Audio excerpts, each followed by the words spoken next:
Ladies and gentlemen, let us all rise for the Philippine National Anthem.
Ladies and gentlemen, friends, good morning.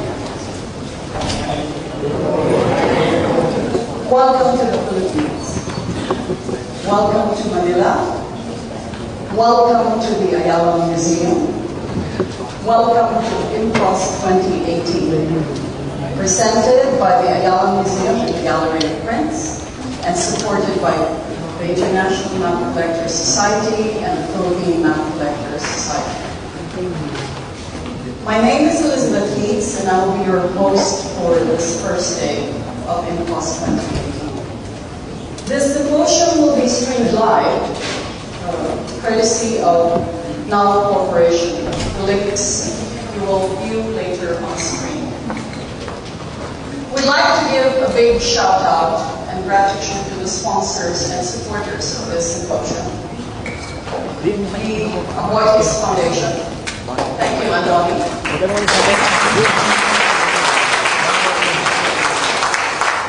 The Union Bank of Queens. Thank you.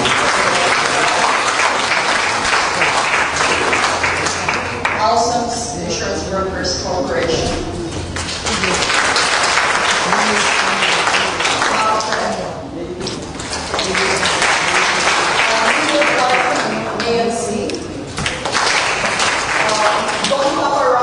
Serve their concoctions during tonight's book launching and cocktails at the Gallery of Prints. One brew for last night's citrusy gin tonics. Our break time coffee will be served by Commune, our coffee sponsors. And the entire symposium will be videographed and photographed by Cinecro. Let's start the ball rolling. Here to greet you is the Senior Director for Arts and Culture of the Ayala Foundation, Mariles Gustino.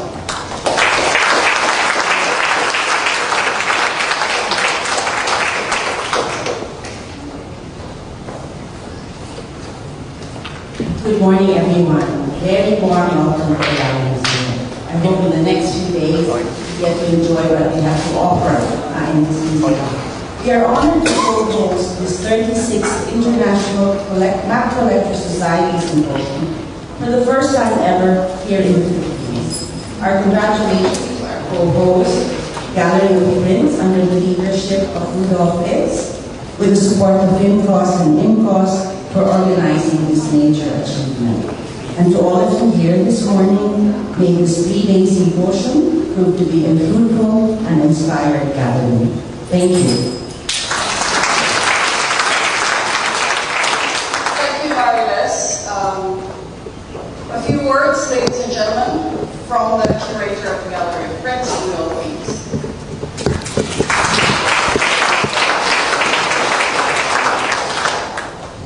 Everybody. A warm welcome to all of you, map lovers. Thank you very much for coming. This is not what I'm going to talk about. Don't get scared. To host an IMPOS symposium is a realization of a personal dream and a chance to show the lively Philippine scene of antique maps brings to the world. As INCOS country representative for many years, when I finally succeeded to bring the symposium to the Philippines, I intended to do more than just having speakers present images on the screen. I wanted to show these originals as many as possible, right within the symposium premises, in an exhibition curated and aligned to the various topics of the speakers, and for everyone's deeper understanding, appreciation, and enjoyment. So therefore, 11 overseas and Philippine speakers will discuss the spectrum of historical interactions with our neighbors, from the realm of evolution of the Philippines in Western maps to the view of insular India Orientalis in Chinese maps. We assembled an extraordinary exhibit used by our lecturers, rarely or never before seen together. Not just many originals of the insular India Orientalis in these islands, but specifically the largest number of original Murillo Velarde maps of the Philippine Islands, probably for the past 250 years since the British left in 1764, all together one Murillo room, as I call it. 3 examples of the 1734 first edition, 2 with the vignettes and 1 without, all engraved by Filipino Kababayan craftsmen in evidence of their world-class artistry, and several, top it all, subsequent smaller versions executed by the same Kababayan engravers and others. Please do enjoy this visual, artistic, and historical feast. Mabuhay!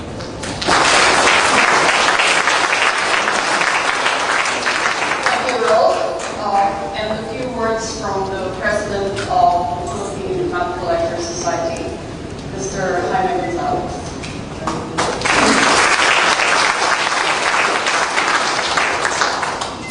Good morning, everyone, and on behalf of FINCOS, again, I would like to welcome everyone, particularly the foreign delegates for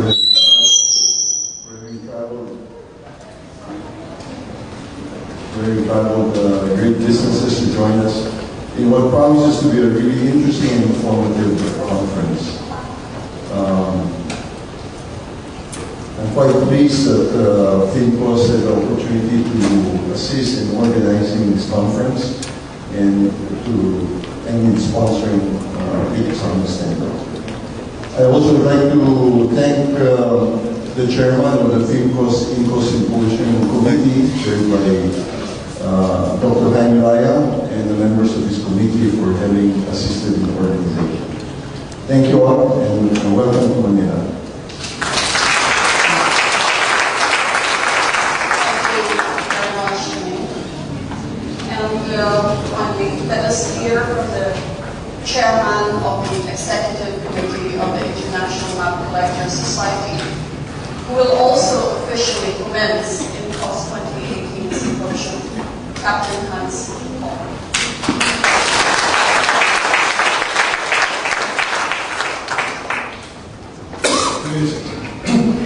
Ladies and gentlemen, I was instructed not to say good morning, ladies and gentlemen, because it ought to be Mabuhay. To save time, and the messages in the beautiful book that you found in your goodie bag into our keyboard balance. I have made some, I hope, halfway wise remarks on map collecting. And I will not repeat them here. But of course, it is always a pleasure for the INCOS chairman to be present at the opening of yet another INCOS symposium. This one being number 36. We've come a long way. We had our initial symposia mostly in the European region, and we have branched out, and we have in the meantime covered symposia from New Zealand to Alaska, from Tokyo to Guatemala, Singapore, Brussels under election, and we're very proud of having gone so far. But if you look at the map, you will see that the Far East that is sparse. And it is high time that we come to Manila and later this week in Hong Kong, and we can see that the economy, the thriving economy in the Far East, has given a boost to the interest in collecting, history, study, and nowadays we find many exhibitions, many conferences, and we are glad that that's the way we see the The Philippines have weathered many hurricanes, be they from weather, be they from Portuguese, Spanish, Dutch, French, German, Japanese, US of A, and I'm probably missing out anyway. I am proud to be here in Manila, and I would my pleasure to declare IMCO's 36th anniversary in 2018 officially open.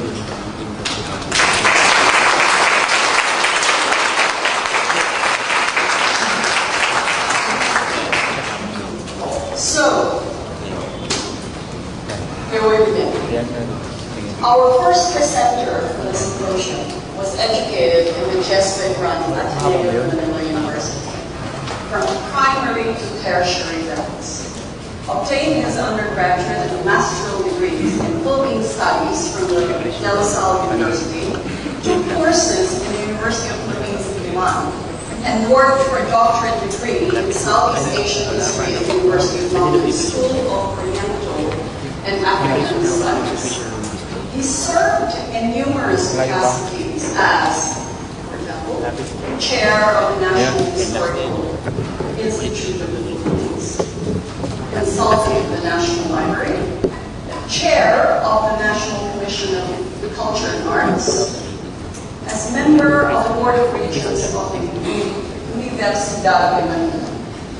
He is an associate professor and former chairman of the Department of History, School of Social Sciences at the Ateneo of Manila University, and a professional lecturer in the Department of Filipino and Philippine Literature, College of Arts and Letters at the University of Philippines in Diliman. His numerous awards include 3 national book awards, a 1997 Point Award for History, point meaning 10 outstanding young men, Gawad Balagtas Lifetime Achievement Award for Essay from the Writers Union of the Philippines, the 2006 Metrobank Outstanding Literature Award, the 2007 Galpuno Villegas Award, one of the highest awards given by the City of Manila Agriculture. These citations include the Order of La Tandula in 2010 for his contributions in cultural administration and the popularization of Philippine history. He also received the Presidential Medal of Merit in 2013.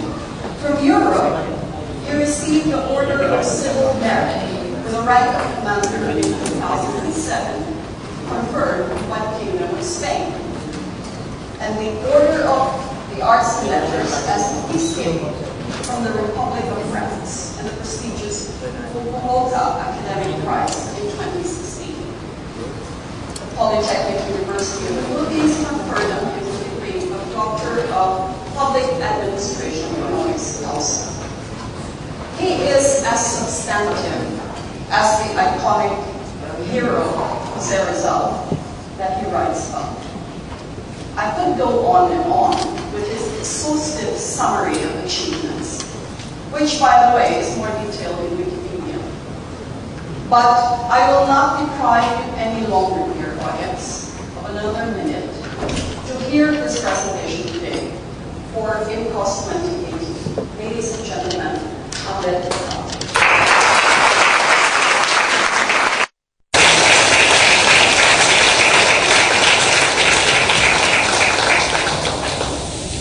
Thank you very much for waking up. I was worried that they put me in the first session and everyone would have been very happy last night and no one would come to our presentation. But thank you for the wonderful introduction. I usually enjoy listening to the introductions because it's a preview of what you will hear when you are dead. And it's nice to hear it while you're alive. Anyway, this morning I'm giving a rather general talk. I'm going to leave the experts to do the talking. I'm a new member of FINPOS. I have resisted being a member simply because I found their lectures very esoteric. And I'm a generalist. So I decided today just to give you some thoughts on maps and Philippine maps and why we collect them, so that it will put all the themes that have been arranged by Rolf into its proper context. My talk's very, very simple. They'll just make 4 points, which you probably know about, that maps are representations of reality. Then we'll go into the Philippines. Philippine national hero was into maps. I'll talk a bit about the Murillo Velarde map, and I will end with maps as markers of identity and how maps actually figure in the emergence of nation. The Philippines is a young nation with an old history. And much of that history, or a big chunk of it, is complicated and can actually be read from old maps. When I was in school, we're taught to read maps. And we're taught to read maps to look at countries. We're taught to read maps to look at the names of capital cities and provinces. And I actually realized now that I'm older that school taught me to see division in maps when history actually teaches us to see connections. This was my first map, the 1760 Murillo Velarde. And when my friend, the late E. Aguilar Cruz, taught me how to read the maps, we looked into it very closely. And we not just looked at the names of the towns, but we looked at cities and towns. We looked at riverways, and that's when I realized that water was an important part in Philippine history. And so in school, I was taught that the Philippines was an archipelago of islands that was separated by water. But a map showed me intricate waterways and led me to the realization that history and maps teach us that the Philippines was actually an archipelago that was connected by water. We did not need roads or bridges because the highways were the waterways. So these things come to mind. And so we're also taught in school to count the number of islands in the Philippines, which is why in 1994, the Miss Universe contest, one of the questions that was asked of the Philippine candidate was, how many islands are there in the Philippines? School teaches us that there are 7,107 islands, and the contestant couldn't remember the number. So when she was asked how many islands are there in the Philippines, her quick answer was high tide or low tide. She told me that she didn't know the answer, so she had to figure a way out. And the contest guy asked, then give me the high tide and low tide number, and she says high tide was 7,107 and 7,108 low tide. The funny thing there was that history and maps made me ask for the source of 7,107. And when I was chair of the Historical Commission, I officially asked our national mapping agency for the source of 7,107, and I was surprised that they could not give me a source. And I found out later that there was a Philippine history, geography textbook, which was used until the 1960s. And this was its latest edition. The new edition was 1959, but if you open it inside, it was basically the same as the 1918 edition, except for the cover. And this is why people got 7,107. Now, the funny thing there is if we go to old maps, we will see that there's a mention of an archipelago with 7,448 islands. But to cut the long story short, fortunately, our National Mapping Agency a few years ago did their satellite and digital mapping, and now the correct answer is 7,641. So they added 7,107 and 534 new islands. But the funny part about this thing is that of these islands, half have no names and rocks are not included. And today you will listen to Mr. Justice Carpio, who will talk about UNCLOS and maps and our territorial dispute with China, and you will realize that rocks also count, and so we actually have 7,641 and over 1,000 rocks. So it's very, very complicated. So the thing there now is what makes maps interesting. Some people say technology has made old maps, obsolete. You can see it on the net. You can see the Philippines there. You can see the Philippines this way. We can zoom into where we are right now on Google Maps. We're in the Ayala Museum. You can pinpoint it where we are exactly, and we can even have a satellite image, and you can zoom closer and actually see the roof and some of the laundry in the neighbors' rooftops. So the interesting thing here is that we think kids aren't interested in maps, but last Saturday there was a talk here on maps, and as I walked around to preview the exhibit, there were many, many young people who were in. And I was surprised that they were asking rather interesting questions about the maps. Why are they colored? How old are they? How do you tell if they're a reproduction or not? How did they do the shape of the Philippines when they didn't have Google Earth?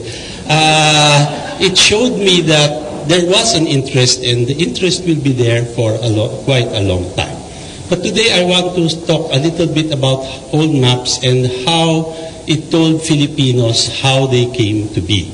In the 19th century, aside from just the drawing of the physical shape of the islands, Ferdinand Blumentritt, an Austrian professor who was a friend of our national hero, drew maps, and he drew ethno-linguistic maps. So they were not just maps that talk about places, but they talked about languages. And it makes you ask what makes the Philippines a nation when we have 106 million people, culturally diverse, with, depending on the classification, we have 120 to 187 different languages and dialects in the Philippines. So maybe it's true that we only imagine ourselves to be a nation, but it is a map, the map of the Philippines, that gave us the sense of being a nation, even if in reality we don't always speak the same language or follow the same religion. So we know that as early as 1563, the Philippines was placed on the map, this wonderful map, and another one which we also have here today. It's quite interesting because when we look at these maps, then you see Filipinas already there. But in the first separate map of the Philippines, which is configured wrongly, because it should be this way, you actually have Philippine Islands there and the archipelago of St. Lazarus. And the naming of the islands is quite an interesting story, because if we had followed this, the name of the people follows the name of the island. So if we are Filipinas, we became Filipinos. If we were Isles of St. Lazarus, we would be Lazarianos or Lazarians today. And if you look at all the names that the Philippines has been called, from the first Chinese references to Mai in the 9th century to the Republic of the Philippines today, you will see that there are many different names. And one of the interesting ones is the 17th century Japanese name Luzon. In a 1645 map of the world, Japanese map of the world, it's not only the map that's interesting, but they also had vignettes, and they had different peoples from different places of the world. So you had Japan, you had China. Quite interesting because they drew Americans with, they look like Native Americans with feathers or leaves in the hair. And there were a group of Filipinos who were called Luzon, which is the name of the island of Luzon. So if this was followed, then we would be called Luzonians. The funny part also here is that the Philippines was also known as the Indias del Oriente, the Isles of the West. And if we had followed this, then if we were Islas or Indias del Poniente, we would be Ponientas, which sounds like a very rude word in our language today. Anyway, we're also celebrating, or rather commemorating, the Magellan expedition in 2021. And while a national organizing committee has been formed, they still don't know what to do with it. Do we call it, again, the discovery of the Philippines? Do we call it the introduction of Christianity? So it's the church in Cebu that is pushing for this. Or do we follow what the Spanish did in 1492, the discovery of the Americas, and called it, in a very inclusive way, the encounter of two worlds, the encuentro de dos mundos. This also leads us to the way in which Filipinos are looking at maps and rethinking the way in which they are and how they became what they became. History teaches us that Ferdinand Magellan discovered the Philippines in 1521. But the big question was, did Magellan really discover the Philippines? It depends whose viewpoint you are using. In the 1970s, there was a Filipino historian with a very radical Filipino point of view, and he says we should rewrite all Philippine history textbooks and say, we will not say that the Philippines was discovered by Magellan, rather we will say Magellan rediscovered the Philippines because there were people already here, and as we know it, the people of Mactan killed our first tourist. What happens here is, did Magellan really rediscover the Philippines? This was the rabid Filipino viewpoint. Now that I'm much older, I have realized that one day when I write my history of the Philippines, it will be very simple. I will not write that Magellan discovered the Philippines, neither will I write that he rediscovered the Philippines. I will simply write that Magellan arrived in the Philippines in 1521. And when you look at it, it's one word that defines the whole way in which you understand the story. Discovered, rediscovered, arrived. One word actually changes the way in which we understand and relate to that story. And actually, we actually know that Magellan didn't actually know where he was, so that makes the thing more complicated. But one of my students, and this is the funny part which makes me enjoy teaching, one of my students came up with an even more rabid nationalist viewpoint. He said, can we actually say that it was the Philippines that rediscovered Magellan or discovered Magellan? So the thing there is, there's a lot of things we can read from maps, and they impart much more than what is drawn on them. So the charm of the old maps is not just aesthetic or the record of geo-knowledge, but rather it gives us a view of the past, the present, and probably also the future. So we have pictures of maps. We can go through that all the time, even a Chinese Selden map, which Rolf Litz has put together for us. The map that you will not see here today, maybe because it's not on paper, is a wonderful 19th century map which was given by the city of Manila to the widow of the Spanish assassinated Premier Canovas. And it's made of silver, gilt silver. The letterings are in emeralds and the points of the cities are in rubies. It's a wonderful map. It cost $20,000 US when it was made in 1898. And when it was bought at auction over about 100 years later, it still cost $20,000. People probably didn't know what it is, but it is in Manila in a private collection. Anyway, maps as representations of reality. The maps of the Spanish period show not only the coming of the Spanish conquistadors, but also the coming of the faith. So you have here Philip II and Saint Augustine, the first order that came. The name of Christ shining on them, and Philip pointing to a map. So the rays of the sun and the rays of God, giving them the rights to conquer. So Philip is pointing to a small map of the Philippines. Not only is this interesting because it shows you the mindset of the 16th century. Old maps can be read in other ways to illuminate history. The church issued what were called mapas de almas, or maps of souls. It was not just people, but also souls that had to be saved. And this one is one of my favorites. It shows the Hispanic world. Very interesting because you see España, again with God putting light on her. What she wears as a jewel are all the provinces of Spain, and Spanish America forms her cloak. And when you look all the way down at the figure, you will see that the Philippines forms her shoes, her little shoes. So it shows you how from top to bottom the empire was pictured. So, Murillo Velarde map, 1734, you will see it upstairs in the Murillo room. It's the most important map, the first scientific map. And it's interesting because, for us, because of the person who engraved it, Nicolas de la Cruz Bagay, who is an Indio Tagalog, actually signed his name.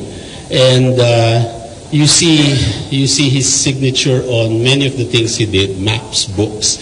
The story it was just an antiquity for many of us. But in 2012, the Duke of Northumberland sold some things in order to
some more quips from him, that the forum is open. Are there any questions? Yes, please, Rob. That's the question. When did you come back from Moscow? I arrived from Moscow 2 days ago because of this conference. Yes, please. Any other questions, comments?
Explaining and elaborating on the myth of the crab, which, if you look at your IDs, is actually our mascot. It's on the ribbon. I had prepared a one-sentence explanation, but you actually made a very lovely story about it, so thank you. Our mascot is honored. The next speaker is, our second presenter is actually a Spaniard who's a native. His interests for this region and anything Philippine are greatly manifested by the number of research papers he has assisted on, initiated, and written about. He, who had recently concluded his term as director of the Instituto Cervantes de Manila, holds a PhD cum laude in contemporary history by the Universidad Complutense de Madrid. He has lectured in numerous educational institutions like the University of the Philippines, Keio University of Japan, the the University of Guam, and in the Diplomatic School of Madrid. He has written different scholarly articles and specializes in the popularization of history and research. He has authored books like Belao na Sibangyol, published by the Instituto Cervantes de Manila in 2005, Beyond Distances About the Northern Mariana Islands, published in 2006, The World of the Manila Acapulco Galleons, Flames Over Baler, and Serafico, all published in 2012. He has also curated the exhibits Serafico, the Franciscan missionaries in the Aurora region, which is on permanent display in Museo de Baler in the Aurora province in the Philippines, and the exhibit Belao na Sibangyol at the Belao National Museum in 2005. In the Northern Mariana Islands, he collaborated with the Museum of Culture and with the Historic Preservation Office of Guam from 2000 to 2002. He was co-founder and editor-in-chief of Filipiniana.net publishing house and was an academic coordinator of the Spanish program for cultural cooperation at Instituto Cervantes from 2006 to 2007. He worked in the International Cultural Cooperation at the Ministry of Culture of Spain for 2 years, in 2009 and 2010, where he received training in cultural management. And in between 1999 and 2001, he was in the board of the Asociación Española de Estudios del Pacífico and former secretary of his journal, Revista Española del Pacífico. Ladies and gentlemen, let us welcome Dr. Carlos Madrid Alvarez Piñero.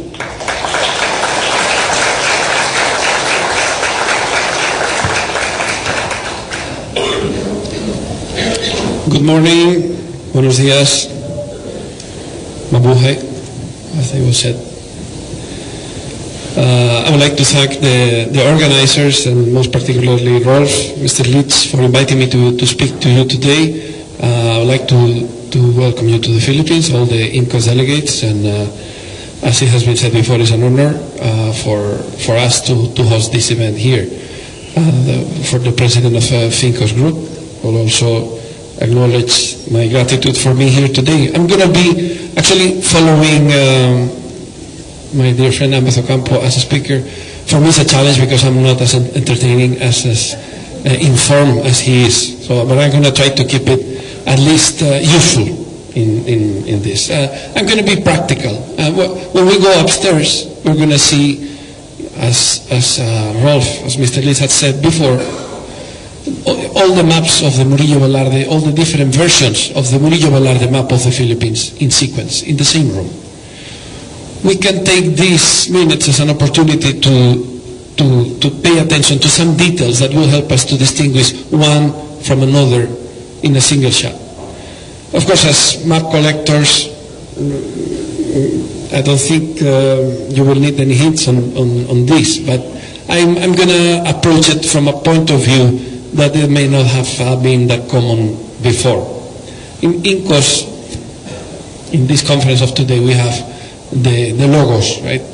Ayala Museum, Gallery of Prints, the organizers. Now the logo symbolizes the institution that is in control, that is in charge, that is collaborating.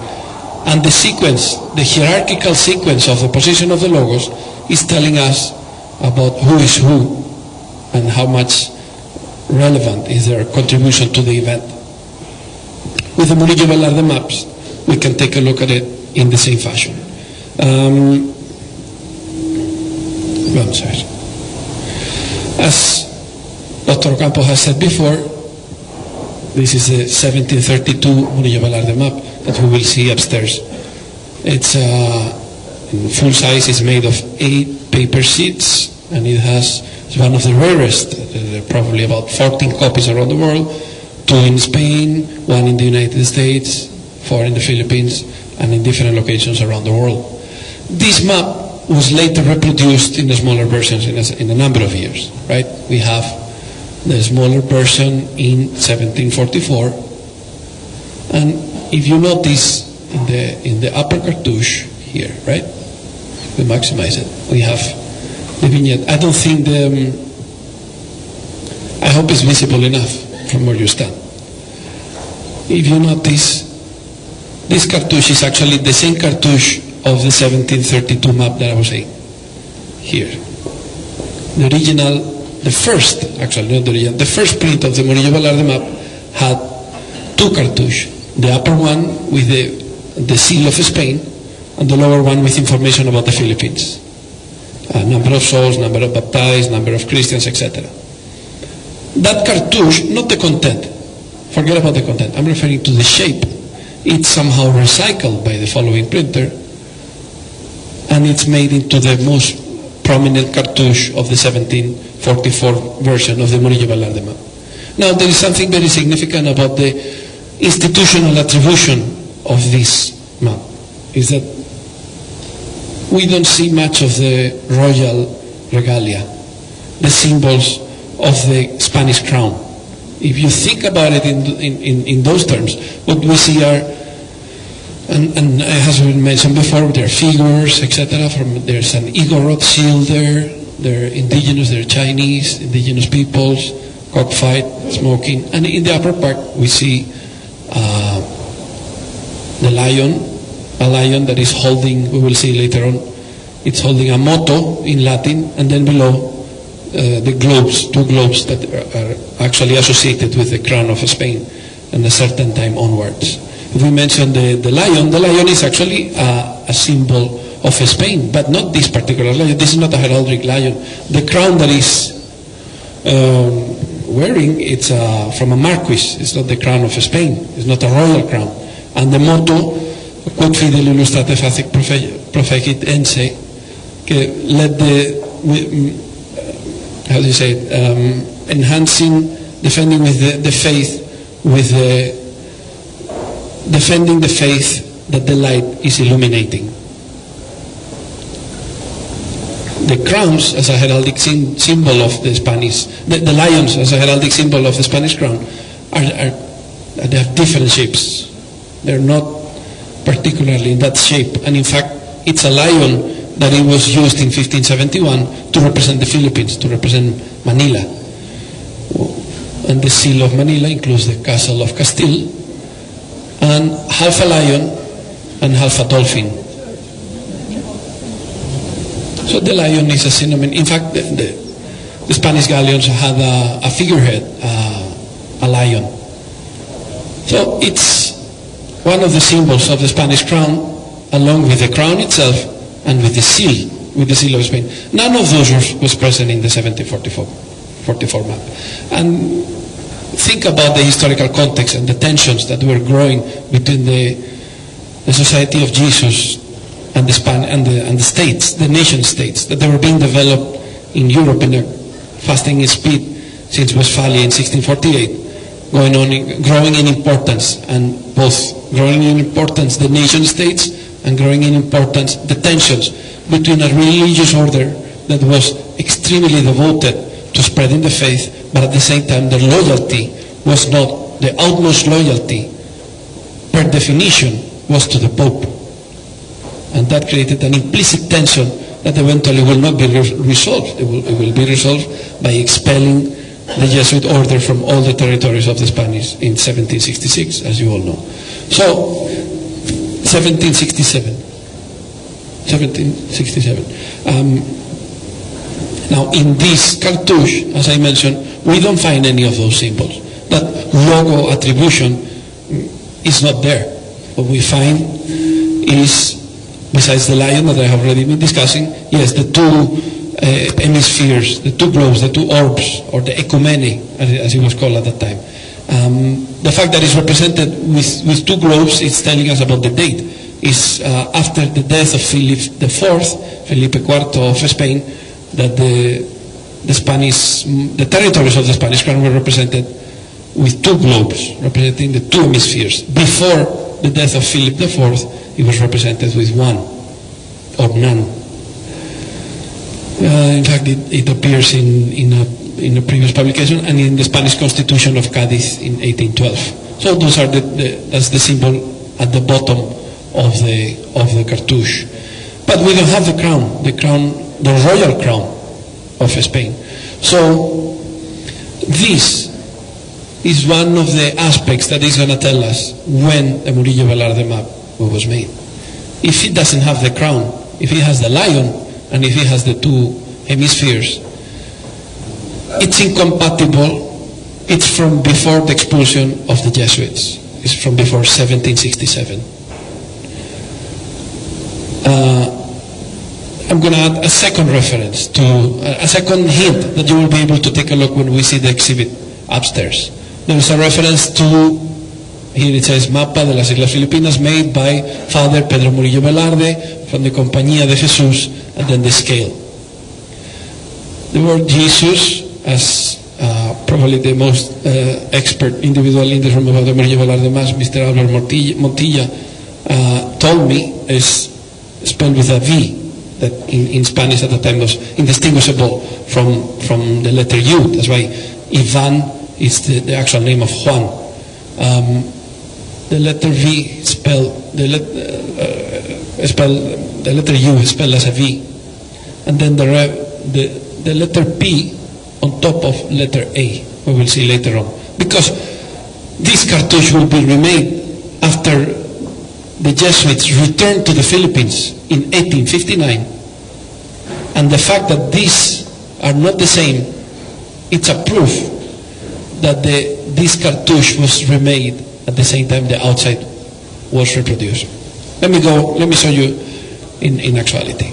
By the way, after 1744, there is another version made by a publisher in Vienna of Czech origin, Leopold Kaliwoda, of whom very little is known. This map, that is the Murillo Velarde map, and as you all know, this map was made by the French and reproduced in different editions that I'm not elaborating here.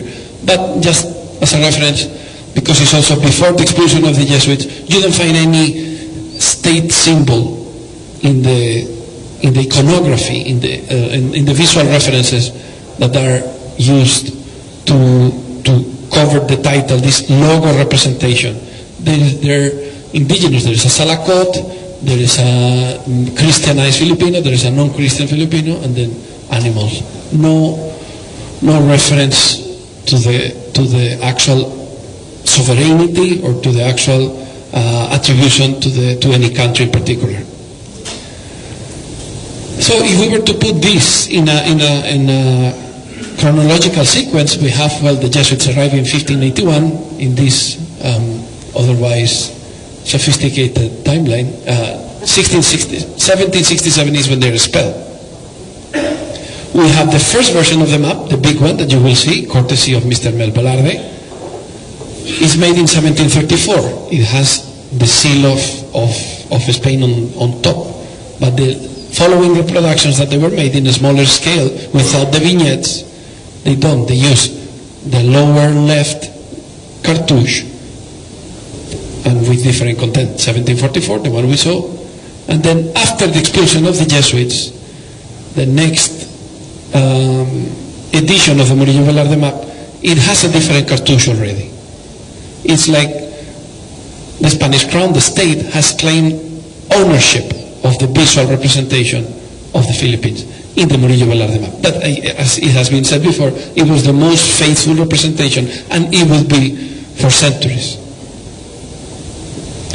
It's not until 1859 that the Jesuits returned to the Philippines, and there is as soon as they arrived, there is another reproduction of the Murillo Velarde map, this time also with the reference to the Spanish crown, but bringing back the reference to the Jesuits, that they had been removed before, as we will see in a moment. After 1859, there were a number of reproductions that they're easily to identify, and we will see later on very quick. So, when you see a Murillo Velarde map and it has the Spanish seal on top, you can tell that it belongs to this time frame. It has been made after the expulsion of the Jesuits. I know it has been claimed that there are maps with the royal seal in 1744, and I think we can dispute that, for what we will elaborate later on. This is the upper right cartouche of the big Murillo Velarde map, the one of 1734.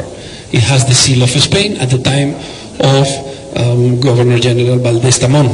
There is an author, Selga, that mistakes this seal as being the seal of Valdés Tamón himself, but no, it's the seal of Spain at the time of the Spanish monarchy. Now, in 1744, the cartouche that we have already seen. Remember, no royal symbols, the V in Jesus and the letter P on top of the letter A.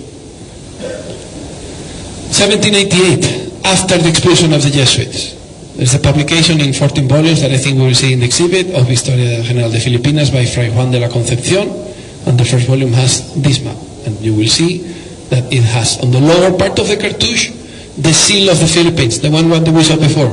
It's up to now the seal of Manila. Castile and half a lion, half a dolphin. In the lower part of the cartouche, in the upper part, the crown of Spain, the seal of Spain. The attribution of the logo representation, to put it in those terms, in this map, after the expulsion of the Jesuits, it's fully owned by the crown. It's fully represented in those symbols. And besides that, since the Jesuits were expelled, attribution is kept, Pedro Murillo Velarde, but then the reference to the Jesuit order, no longer existing in the Spanish territories, as we all know, has been covered by those arabesques. In fact, and I don't know if it's by coincidence or not, we can still see the original engraving. And if you pay attention, probably in the original map, because my photograph here is not that good, on top of the letter A, right, on top of the letter A is the letter P of Compañía, which is telling us it was erased from the previous existing cartouche.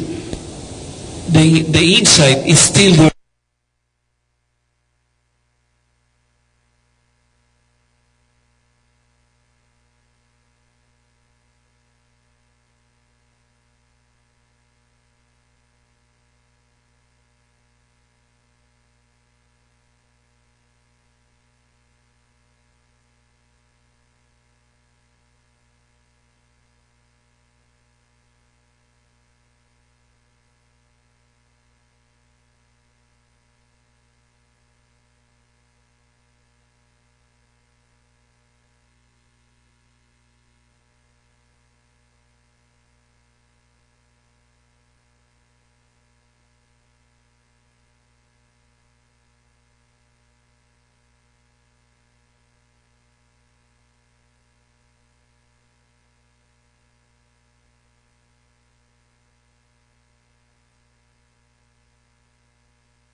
Thank you, Carlos. Thank you very much for a very interesting dissection of the Murillo-Villar map. We are ahead of time, so we have plenty of time to have a coffee break, and we shall resume the talk here at 11:20.